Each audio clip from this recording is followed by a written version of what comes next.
Hey everybody out there, welcome to my first official review of Zelda, or The Legend of Zelda, Link's Awakening, the remake, launched on the Switch. I hope you're enjoying that Game Place channel, and that you've subscribed and hit the like button for this video if you like it. I'm SpaceDave 2000, just a small guy on a big river of life, and I just want to bring you my perspective of a game that I just played. And it is, again, Legend of Zelda Link's Awakening, the remake on the Switch. Now, this game actually has an interesting history because the original version of this came back on, I'm going to age myself, the Game Boy back in August 6th of 1993. I bet half of you weren't even born then, or you were little bitty babies, but I was actually pretty young myself back there, in my teens, might I add, and that I do not actually recall playing the original version of this game. So I do not have the experience of The Legend of Zelda Link's Awakening on the Game Boy. Funny enough, though, this must have been pretty far on in the Game Boy's life because this was 1993 and the Game Boy had been released for quite a while at this point. It's an interesting fact. But Nintendo loves their money, and they decided when they released Game Boy Color to redo this game called Link's Awakening DX. What does the DX stand for? More money from Nintendo. I'm joking. And of course, that game did very well. It added color to the game. I do not believe they changed any of the major storyline. However, it did add that little touch of color and expanded the worlds a tiny, tiny bit. It was, of course, again, a remake of the 1993 classic. But that brings us to present day, the game that I did play and I did review. Again, I did not play the DX version either. That was, I was kind of busy at that point in my life. I believe I was in college. I did not actually own a Game Boy Color. I went from Game Boy to, I believe, the dual screen version. So that was my next iteration of a handheld. Between that, I did all the Nintendo systems, of course. Anyways, back to the topic at hand.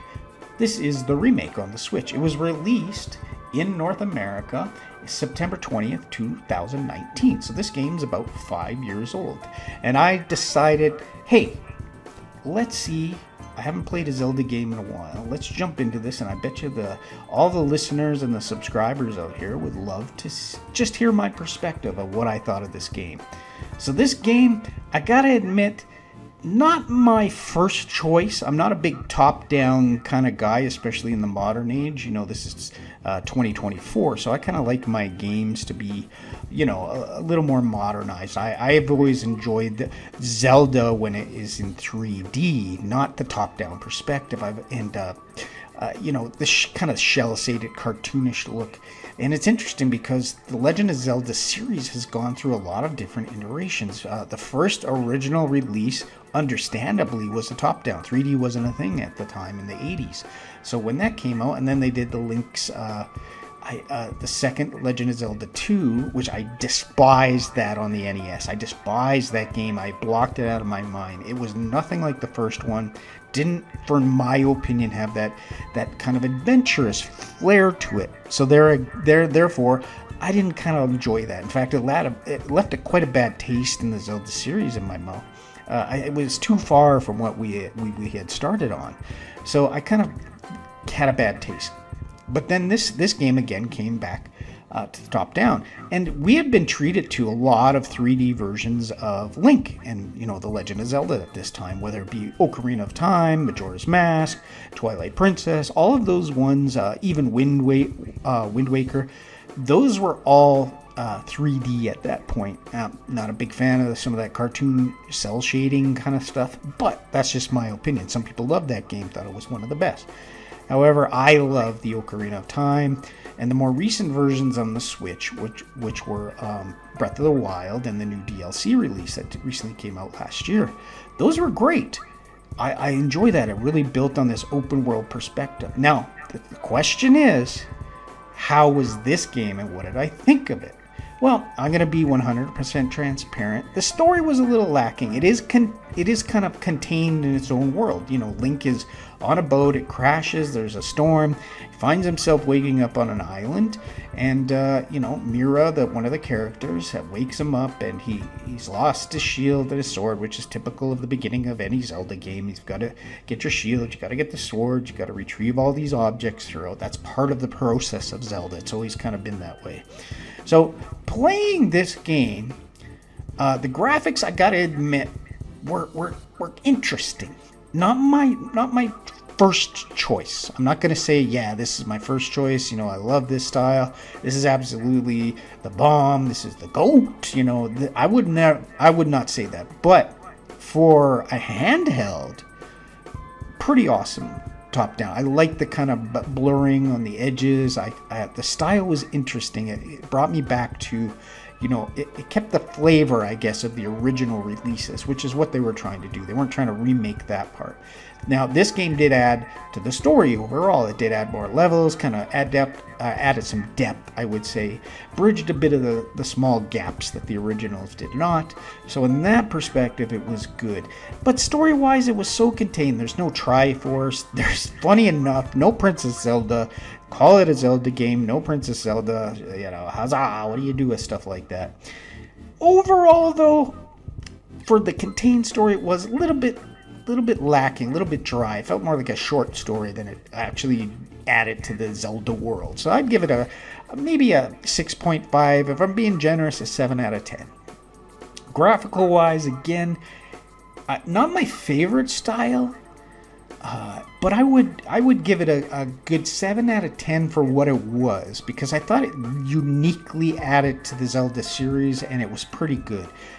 Again, I'm more of a 3D adventure kind of Zelda guy, but this was acceptable. It was a cool sit down. Now, what about game mechanics? What were the levels like? Was the progression good? Not too bad. It was a bit confusing at times, especially when you're trying to be a completionist, like finding out how this stuff works.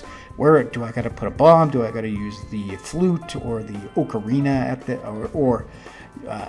progression was interesting. You can skip some minor parts, but the progression is always level to level. There's no more dungeons, although it is technically dungeons. It's all levels. So level 1 to 8, you're trying to get the instrument to play that for the windfish, as they call him, and that's part of the story. I'm not going to do any spoilers to the end, but it's interesting. The ocarina can then you can learn a song to warp. You can learn a song to progress. You have to actually. You can learn a song to change the unliving to the living, which is a couple of spots. Again, it has all the cool necessities of Zelda, like, the arrows, bows and arrows, the boomerang, the magic wand. All those things kind of progress. Bombs, of course, you can find the cracks in the wall and you bomb and you go through. So that part was very Zelda-like. It was very Link's Adventure type, like definitely a solid, I would give that part, just for the progression and the level progressions, was pretty good. I'd give that an 8 out of 10. Where it fails, though, is the buttons do not always respond. And having to go out of the menu and into the menu to switch your items is kind of annoying. It's an old school problem with Zelda. It's always kind of been there in the background. Mapping can get confusing, especially when you're working on 3D planes, until you really stop and think about it. Now, I'm not going to lie. I did not 100% complete this game. I did about probably 14 hours, and to complete the game without any hiccups or going to any side quests, you could probably do it in about 11 hours, which is not bad. So you get a good bang for your buck. But what would I say, though, with the frustration? I'm going to bring it down to a 7 out of 10 because of those frustrations with the buttons, and it wasn't always responsive, and switching out is not the funnest thing to do. But overall, this game was worth a purchase. I prefer not to pay full price, but Nintendo, they never discount anything if they don't have to, and they release it to death. But I'm gonna, for this review, I'm gonna give it a solid 7.5 out of 10 overall, because I was left kind of, I enjoyed this. So I hope you enjoyed my review. I hope you enjoyed all the little screenshots of me playing through. And if you like this, hit the like button, subscribe and share. And remember, keep on gaming, retro and new. This is SpaceDave 2000 signing out for that game, please. See ya!